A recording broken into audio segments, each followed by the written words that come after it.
വിഷുപടക്കം പൊട്ടിച്ചോ guys? ഞാൻ വിഷുവായിട്ട് അടിപൊളി ഒരു പടക്കം, അതും ടൊവിനോയുടെ പടക്കം. ടൊവിനോ ഇന്ന് തിയേറ്ററിൽ നല്ല രീതിയിൽ അങ്ങ് പൊട്ടിച്ചു. പള്ളി ചട്ടമ്പി തിയേറ്ററിൽ പോയി കണ്ട്. ഭാഗ്യത്തിന് കടക്കര് ശ്രീധന്യയിലാണ് പോയി പടം കണ്ടത്. അതുകൊണ്ട് വലിയ വിഷമമൊന്നുമില്ല. കാര്യം വണ്ടിക്കൂലി വലുതായിട്ട് ചിലവായില്ല. എങ്കിലും എന്റെ ടൊവിനോ ഇങ്ങനത്തെ പടങ്ങളിലൊക്കെ എങ്ങനെയാണ് കൊണ്ട് തലവെക്കുന്നത്? പിന്നെ ടൊവിനോയുടെ അഭിനയത്തെ കുറിച്ച് പറയുവാണെങ്കിൽ സെന്റി അഭിനയിക്കാൻ എവിടെയെങ്കിലും പോയി പഠിക്കുന്നത് വളരെ നന്നായിരിക്കും. സെന്റി സീനുകളിലൊക്കെ ടൊവിനോ ഇപ്പോൾ വളരെ മോശമാണ്. അത് ഇപ്പോഴെന്നല്ല, മുമ്പ് തൊട്ട് തന്നെ സെന്റി സീൻ അഭിനയിക്കുമ്പോൾ ഒരുമാതിരി പൊട്ടന്മാര് നിൽക്കുന്ന പോലെയാണ് കാണിക്കുന്നത്. പൊട്ടന്മാര് ഇങ്ങനെ സങ്കടത്തിൽ നിൽക്കുന്ന പോലെയാണ് സങ്കട സീനുകൾ അഭിനയിക്കുന്നത്. അതിലെന്തെങ്കിലും ഒരു മാറ്റം വരുത്താൻ ശ്രമിക്കണം. ചരിത്രപരമായിട്ടുള്ള ഒരു കഥയെന്നും പറഞ്ഞിട്ടാണ് പള്ളിച്ചട്ടമ്പിയൊക്കെ തിയേറ്ററിലേക്ക് വന്നത്. ഈ സിനിമ കാണാൻ ഇവിടുത്തെ പ്രമുഖരായിട്ടുള്ള ഒരു CPI നേതാവും മകനും ഉണ്ടായിരുന്നു. സഖാവ് കൃഷ്ണപിള്ളയുടെ കഥയെന്നും പറഞ്ഞാണ് അവർ തിയേറ്ററിലേക്ക് വന്നത് എന്നാണ് എനിക്ക് തോന്നുന്നത്. എന്തായാലും അവർക്ക് നല്ല ആശ്വാസമായി കാണും ഈ പടം കണ്ടതോടുകൂടി. ഇനി സിനിമയിലേക്ക് വരികയാണ് എങ്കിൽ ചരിത്രത്തെ വളച്ചൊടിക്കാനൊക്കെ വലിയ രീതിയിലുള്ള ശ്രമങ്ങൾ തിയേറ്ററിൽ അവർ നടത്തി. ആ രീതിയിലുള്ള ഒരു കൂറ തിരക്കഥയും വെച്ചിട്ട് വിമോചന സമരത്തിന്റെ പശ്ചാത്തലത്തില് കുറച്ച് കമ്മ്യൂണിസത്തെ ഗ്ലോറിഫൈ ചെയ്യുന്ന കാര്യങ്ങളൊക്കെ ചേർത്ത് പടം മുന്നോട്ട് കൊണ്ടുപോകാമെന്നായിരുന്നു തിരക്കഥാകൃത്തിന്റെയും സംവിധായകന്റെയും ഒക്കെ ലക്ഷ്യം. പക്ഷെ അത് അമ്പേ പാളി എന്നുള്ളതാണ് സത്യം. നായികയായിട്ട് വന്ന് കാണാൻ കൊള്ളാവുന്ന നായിക, പക്ഷെ സിനിമ നശിപ്പിച്ചത് നായികയുടെ എൻട്രിയോട് കൂടിയാണ്. അതോടൊപ്പം തന്നെ ജോണി ആന്റണിയുടെ ഒരു എൻട്രി ഉണ്ട്. എന്റെ പൊന്നോ, ജോണി ആന്റണിയൊക്കെ ഈ സിനിമയിൽ എന്തിനാണ് അഭിനയിച്ചത് എന്നെ ഒരു പിടിയുമില്ല. അമ്മാതിരി വെറുപ്പിക്കലായിട്ടുമായിരുന്നു.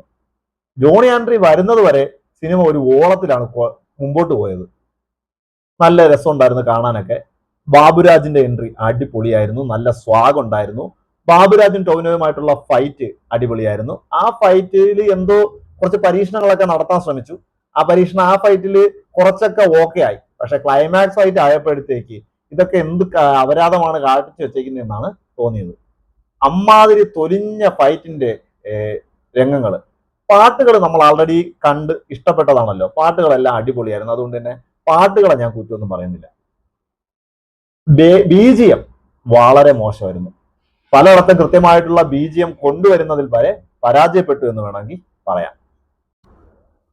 പിന്നെ ഈ സിനിമയിൽ ആകെ ഒരു പോസിറ്റീവായിട്ടുള്ളത് ബാബുരാജിന്റെ സ്വാഗും അതുപോലെ തന്നെ മെയിൻ വില്ലനെ നിങ്ങളെല്ലാവരും ഇപ്പൊ ആൾറെഡി അറിഞ്ഞു കഴിഞ്ഞു. പൃഥ്വിരാജിന്റെ ലുക്ക് ഒരു രക്ഷയില്ല. ആ ക്യാരക്ടറിന്റെ ബാക്ക്ഗ്രൗണ്ട് സ്റ്റോറിയൊക്കെ അടിപൊളിയായിട്ട് ചെയ്തു വെച്ചിട്ടുണ്ട്.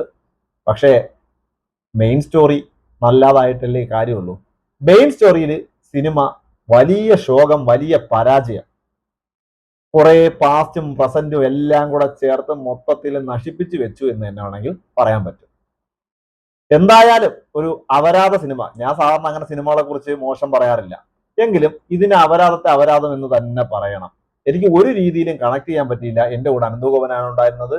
അവൻ അണ്ണോ എന്തിനാണ് ഈ പടത്തിന് വന്നത് എന്ന് വരെ കരയേണ്ടുന്ന അവസ്ഥ. സിനിമ കണ്ട് കരയും. വാഴ കണ്ടവൻ കരഞ്ഞായിരുന്നു. പക്ഷെ ഇത് കരഞ്ഞത് അങ്ങനെയല്ല. ഇങ്ങനെ ഒരു അപരാധ പടം കണ്ടതില്ല, കരച്ചിലായിരുന്നു. അതിനോടൊപ്പം തന്നെ അവന്റെ അപ്പുറത്തിരുന്ന ഒരു ചേട്ടൻ, ആ ചേട്ടന്റെ ഭാര്യയോ മക്കളോ കണ്ടൊക്കെ ആശുപത്രി കിടക്കുകയാണെന്ന് തോന്നുന്നു. കിടന്ന് ഫോൺ വിളിയാ. ഇവരൊക്കെ പിന്നെ എന്തിനാണ് തിയേറ്ററിൽ വരുന്നത്? ബാക്കിയുള്ളവരുടെ ആസ്വാദനത്തെ കൂടി നശിപ്പിക്കാനായിട്ട്. പിന്നെ ഈ സിനിമ ആയതുകൊണ്ട് കുഴപ്പമില്ല, അതങ്ങ് സഹിക്കാം. മൊത്തത്തിലൊരു കാട്ടപരാധം പടമാണ്. ടൊവിനോ അഭിനയം കുറച്ചുകൂടെയൊക്കെ പഠിച്ച് സിനിമ കുറച്ചുകൂടെയൊക്കെ സീരിയസ് ആയിട്ട് എടുക്കണം. നല്ല ഭാവിയുള്ളതാണ്. അല്ലെങ്കിൽ സെന്റിയുള്ള പടങ്ങൾ എടുക്കരുത്. സെന്റി സീനുകൾ, കരച്ചിൽ സീനുകളൊന്നും എടുക്കരുത് എന്നുള്ളതാണ് ടൊവിനോയോട് പറയാനുള്ളത്. അങ്ങനെ മൊത്തത്തിൽ വിഷു കുളമായി എന്ന് പറഞ്ഞാൽ മതിയല്ലോ. അപ്പോൾ എല്ലാവരും സിനിമ കാണണം, നിങ്ങളുടെ അഭിപ്രായങ്ങൾ അറിയിക്കണം.